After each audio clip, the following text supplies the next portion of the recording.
Hi viewers, welcome back അർച്ചന world. ഇന്ന് ഞാൻ വന്നിരിക്കുന്നത് നിങ്ങളുടെ പേഴ്സൻ്റെ കറണ്ട് ഫീലിംഗും നെക്സ്റ്റ് ആക്ഷൻ എന്താണെന്ന് നോക്കാനാണ്. കറണ്ട് ഫീലിംഗ് നോക്കുമ്പോൾ നിങ്ങളുടെ ഇമ്പോർട്ടൻസ് എന്താണെന്ന് ഇവർക്ക് മനസ്സിലായിരിക്കുകയാണ്. ഇവിടെ നിൻ്റെ ലൈഫിൽ ഏറ്റവും കൂടുതൽ പ്രയോറിറ്റി കൊടുക്കേണ്ടത് നീ അവർക്കാണ്. അതായത് അവരുടെ ലൈഫിൽ ഏറ്റവും കൂടുതൽ പ്രയോറിറ്റി നിങ്ങളായിരിക്കും.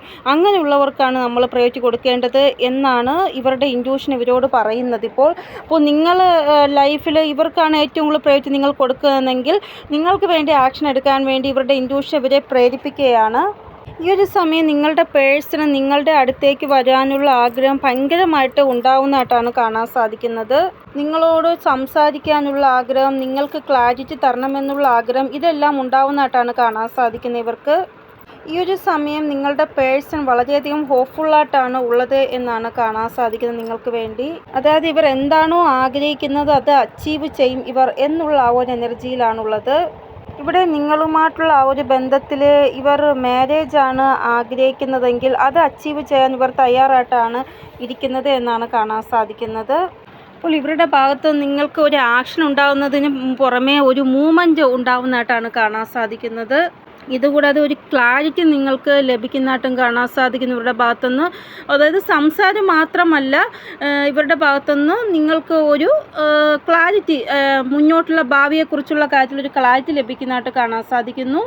ഇവരുടെ ഫാമിലിയെ കൺവിൻസ് ചെയ്യാൻ വേണ്ടി ഇവർ ആക്ഷൻ എടുക്കുന്നതായിട്ടും കാണാൻ സാധിക്കുന്നു. ഇവിടെ സഡനായിട്ട് നിങ്ങളുടെ പേഴ്സൺ നിങ്ങളിൽ നിന്ന് ദൂരെയാണ് ഉള്ളത് എങ്കിൽ സഡനായിട്ട് നിങ്ങളുടെ അടുത്തേക്ക് വരുന്നതായിട്ട് കാണാൻ സാധിക്കുന്നു. അതായത് നിങ്ങൾ തമ്മിൽ സംസാരം ഉണ്ടാവുന്നതായിട്ട് കാണാൻ സാധിക്കുന്നു, ഫേസ് ടു ഫേസ്. ഇല്ലെങ്കിൽ ഇവരുടെ എനർജി ഇങ്ങനെയായിരിക്കും, എന്നോട് സംസാരിക്കും, എന്നോട് കാര്യങ്ങൾ പറയൂ, നീ എന്നെ കാണൂ, നീ എന്നൊക്കെ പറഞ്ഞ് എവിടെയെങ്കിലും നമുക്ക് കാണാം എന്നൊക്കെ പറഞ്ഞ് സംസാരിക്കുന്നതായിട്ട് കാണാൻ സാധിക്കുന്നു ഇവർ. അപ്പോൾ എനർജി വളരെ പോസിറ്റീവായിട്ടാണ് കാണാൻ സാധിക്കുന്നത്. ബാക്കി ക്ലാരിഫിക്കേഷനിൽ നിന്ന് നമുക്ക് മനസ്സിലാക്കാൻ സാധിക്കും. ഈ ഒരു ടൈം പീരീഡിൽ നിങ്ങളുടെ പേഴ്സൺ ഒരു രീതിയിലുമുള്ള സാക്രിഫൈസ് ചെയ്യാൻ ആഗ്രഹിക്കുന്നില്ല എന്നാണ് കാണാൻ സാധിക്കുന്നത്. ഒരു സിറ്റുവേഷനും ഒരു ത്യാഗം ചെയ്യാൻ ഇവർ ആഗ്രഹിക്കുന്നില്ല. ഇവരോട് ആരെങ്കിലും ഇങ്ങനെ പറയണമെങ്കിൽ, എൻ്റെ കൂടെ നിങ്ങൾക്ക് ജീവിക്കണമെങ്കിൽ ഈ വ്യക്തിയോട് അകലം പാലിക്കണം, ഈ വ്യക്തിയെ കളയണം എന്നൊക്കെ പറയണമെങ്കിൽ ഒരിക്കലും ഇവർ അതിന് സമ്മതിക്കത്തില്ല എന്നാണ് കാണാൻ സാധിക്കുന്നത്.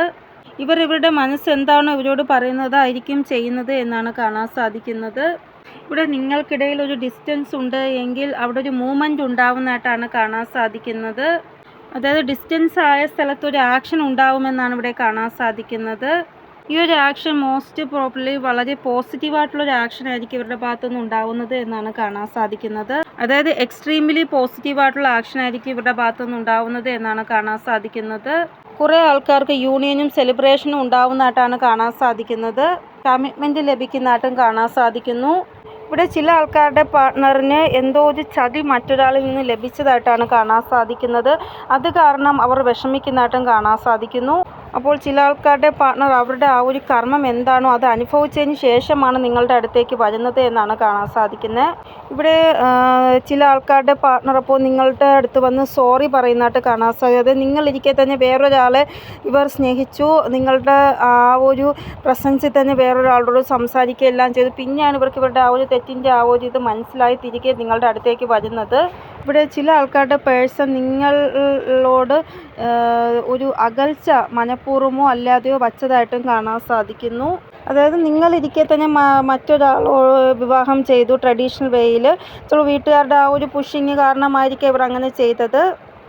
ഇവിടെ ഇവർ മാരേജ് ആയിട്ട് പോലും നിങ്ങൾ ഇവരിൽ പ്രതീക്ഷ വച്ചു, എപ്പോഴായാലും എൻ്റെ പേഴ്സൺ എൻ്റെ അടുത്ത് വരും എന്നുള്ള രീതിയിൽ. അതേപോലെ സംഭവിച്ചു. ഇവർ ഒരു തെറ്റ് മനസ്സിലാക്കി, അതായത് ഇവരുടെ തെറ്റ് മനസ്സിലാക്കി പാഠം പഠിച്ചിട്ടാണ് നിങ്ങളുടെ അടുത്തേക്ക് വരുന്നത് എന്നാണ് കാണാൻ സാധിക്കുന്നത്.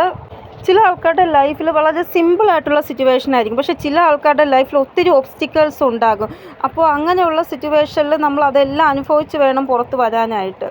പക്ഷെ എത്ര ഒബ്സ്റ്റിക്കിൾസ് ആണെങ്കിലും അവരുടെ പ്രതീക്ഷ ഒരിക്കലും അവർ കളയത്തില്ല. അതേപോലെ നിങ്ങളുടെ പേഴ്സണും ഒരു പ്രതീക്ഷ വച്ചാണ് എല്ലാ ഒബ്സ്റ്റിക്കിൾസിനെയും പോരാടി നിങ്ങളുടെ അടുത്തേക്ക് വരുന്നത് എന്നാണ് ഇവിടെ കാണാൻ സാധിക്കുന്നത്. അപ്പോൾ ഇതാണ് നിങ്ങളുടെ പേഴ്സൻ്റെ കറണ്ട് എനർജി. നെക്സ്റ്റ് ആക്ഷൻ നോക്കോണ്ട സിറ്റുവേഷൻ്റെ. ഇവിടെ നോക്കോണ്ട സിറ്റുവേഷനിൽ ആൾക്കാരുടെ പേഴ്സൻ്റെ ഭാഗത്തുനിന്ന് യൂണിയൻ ഉറപ്പായിട്ടും ഉണ്ടാകും എന്നാണ് ഇവിടെ കാണാൻ സാധിക്കുന്നത്. 5 തൊട്ട് 23 അവേഴ്സിനുള്ളിൽ യൂണിയൻ ഉണ്ടാകുമെന്നാണ് ഇവിടെ കാണാൻ സാധിക്കുന്നത്. വളരെ റൊമാൻറ്റിക്കായുള്ള എനർജിയിലായിരിക്കും ഇവർ ഉണ്ടാവുക എന്നാണ് ഇവിടെ കാണാൻ സാധിക്കുന്നത്. അപ്പോൾ നിങ്ങൾ ഈ ഒരു എനർജി ഉറപ്പായിട്ടും ക്ലെയിം ചെയ്യുക. നിങ്ങൾ ഹോപ്പ്ഫുള്ളായിട്ടിരിക്കുക, നല്ലത് മാത്രം ചിന്തിക്കുക, നല്ലത് മാത്രം പ്രവർത്തിക്കുക. നിങ്ങൾക്കും ഇവർക്കും ഇടയിൽ എന്തൊക്കെ ഒബ്സ്റ്റിക്കിൾസ് ആണോ ഉള്ളത് അതെല്ലാം മാറുന്നതായിട്ടാണ് കാണാൻ സാധിക്കുന്നത്. ഇവിടെ യൂണിയൻ ഉറപ്പായിട്ടും ഉണ്ടാകുന്നതായിട്ടാണ് കാണാൻ സാധിക്കുന്നത്. എക്സ്പ്രഷൻ ഓഫ് ലവ് ആണ് ഇവിടെ കാണാൻ സാധിക്കുന്നത്.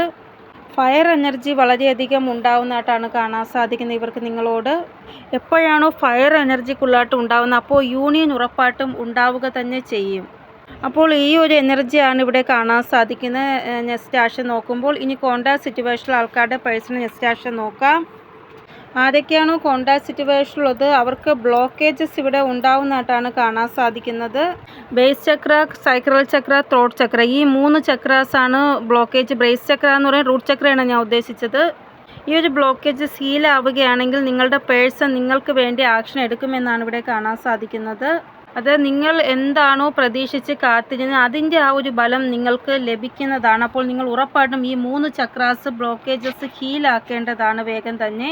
നിങ്ങൾക്കറിയാമല്ലോ അതിൻ്റെ മെഡിറ്റേഷൻ വീഡിയോ യൂട്യൂബിൽ തന്നെ ഉണ്ട്. റൂട്ട് ചക്ര, സൈക്രൽ ചക്ര, ത്രോട്ട് ചക്രയുടെ മെഡിറ്റേഷൻ ഉണ്ട്. അത് നിങ്ങൾ ചെയ്യുക, എന്നിട്ട് ഹീലാക്കുക. പക്ഷേ ബ്ലോക്കേജസ് ഉണ്ട് എങ്കിൽ നിങ്ങളുടെ പേഴ്സൺ നിങ്ങളുടെ അടുത്തേക്ക് വരും. പക്ഷേ വീണ്ടും നിങ്ങൾ തമ്മിൽ നോക്കേണ്ട സിറ്റുവേഷനോ ബ്ലോക്ക് സിറ്റുവേഷനോ ആയിട്ട് പോകും. അതായത് ഓൺ ഓഫ് സിറ്റുവേഷനിലേക്ക് പോകുമെന്നാണ് ഇവിടെ കാണാൻ സാധിക്കുന്നത്. ഇവിടെ ഒരു ലോയലിറ്റി നിങ്ങളുടെ പേഴ്സൺ നിങ്ങളോട് ഉണ്ടാവത്തില്ല. അതാണ് ഈ ഒരു ചക്രാസ് ബ്ലോക്കേജസ് ആയാലുള്ള കുഴപ്പം. അപ്പോൾ അതിനു വേണ്ടി നിങ്ങളത് ഹീലാക്കുക. ഇവിടെ നിങ്ങൾക്ക് ഇങ്ങനെ തോന്നും, എൻ്റെ പേഴ്സൺ ഞാനല്ല വേറെ ആരോടെങ്കിലും സ്നേഹമുണ്ടായിരിക്കും, ഞാൻ എത്ര പ്രതീക്ഷിച്ച് ഇവർക്ക് വേണ്ടി കാത്തിരുന്നിട്ടും ഒരു പ്രയോജനം ഉണ്ടാവുന്നില്ലല്ലോ. അപ്പോൾ ഈ 3 ചക്രാസ് നിങ്ങൾ ഹീലാക്കിയാലേ ഈ ഒരു പ്രശ്നം മാറുകയുള്ളൂ. അപ്പോൾ ഈ ഒരു ബ്ലോക്കേജസ് ഉണ്ടെങ്കിലാണ് ഈ രീതിയിലുള്ള ഒരു തോട്ട്സ് നിങ്ങൾക്ക് ഫീൽ ആകുന്നത്. അപ്പോൾ നിങ്ങൾ ഈ ബ്ലോക്കേജ് ഹീലാക്കുക. ഇവിടെ നിങ്ങളുടെ ഈ ഒരു ബ്ലോക്കേജസ് ഹീലായാൽ ഫൈനാൻഷ്യലി നിങ്ങൾ സെക്യൂർ ആകും, നിങ്ങളുടെ റൊമാൻറ്റിക് ലൈഫും സെക്യൂർ ആകുമെന്നാണ് ഇവിടെ കാണാൻ സാധിക്കുന്നത്. അപ്പോൾ എന്താണ് നിങ്ങളുമായിട്ട് റെസൊനേറ്റ് ആകുന്നത് എന്ന് നിങ്ങൾ നോക്കുക, എന്നിട്ട് നിങ്ങൾ അതിനുള്ള കാര്യങ്ങൾ ചെയ്യുക. അപ്പോൾ ഇതാണ് കോണ്ടാക്ട് സിറ്റുവേഷനിൽ ആൾക്കാരുടെ പേഴ്സണൽ നെക്സ്റ്റ് ആക്ഷൻ. ഇനി ഏഞ്ചൽ ഗൈഡൻസ് എന്താണെന്ന് നോക്കാം നമുക്ക്. കുറേ ആൾക്കാർ ഒറ്റപ്പെടൽ ഭയങ്കരമായിട്ട് അനുഭവിക്കുന്നു. ആരുമായിട്ട് ഒരു സംസാരമില്ല, എനിക്ക് ആരുമില്ല, എനിക്ക് ദൈവം മാത്രമേ ഉള്ളൂ, അങ്ങനെ ചില ആൾക്കാർ ഒറ്റപ്പെടലിൽ തന്നെ ഹീലാകുന്നു. അതായത് അവർക്ക് അവരുടെ ആ ഒരു ഒറ്റപ്പെടലിൽ തന്നെ സന്തോഷം ലഭിക്കും. അപ്പോൾ അവർ അത് ഹീലാക്കി നോക്കും. അതായത് ഒത്തിരി ഡിവൈൻ എനർജീസ് ഉണ്ട്.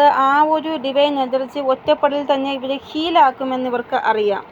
ഇവിടെ കുറേ ആൾക്കാരോട് ഈ യൂണിവേഴ്സ് പറയുന്നത്, നിങ്ങൾ ഇങ്ങനെ ഒറ്റപ്പെടലിൽ തന്നെ നിങ്ങളെ ഇൻഡിപെൻഡൻ്റ് ആയിട്ട് വയ്ക്കാൻ ശ്രമിക്കുക.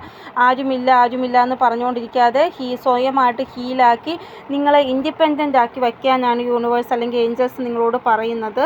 ചില ആൾക്കാരുടെ ആ ഒരു പേഴ്സൺ ഇത്രമാത്രം സ്റ്റേബിളാണ്, നിങ്ങൾ ഇൻഡിപെൻഡൻ്റ് അല്ലാത്തതുകൊണ്ട് നിങ്ങൾക്കൊരു വാല്യൂ അവർ തരുന്നില്ലായിരിക്കാം. അപ്പോൾ യൂണിവേഴ്സ് പറയുന്നത് നിങ്ങളും ഫിനാൻഷ്യലി ഇൻഡിപെൻഡൻ്റ് ആവുക. അപ്പോൾ അവരുടെ ഭാഗത്തുനിന്ന് ഒരു റെസ്പെക്റ്റും വാല്യൂവും നിങ്ങൾക്ക് ലഭിക്കുന്നതാണ്. അപ്പോൾ ഇതാണ് റീഡിംഗ്. നിങ്ങൾക്ക് എന്തെങ്കിലും ഗൈഡൻസ് കിട്ടിക്കാണുമെന്ന് വിചാരിക്കുന്ന റീഡിങ്ങിലൂടെ. ഇനി പുതിയ ടീമെ വരുന്നത് വരെ എല്ലാവർക്കും ബൈ. ഓ നമസ്തേ. Thank you so much.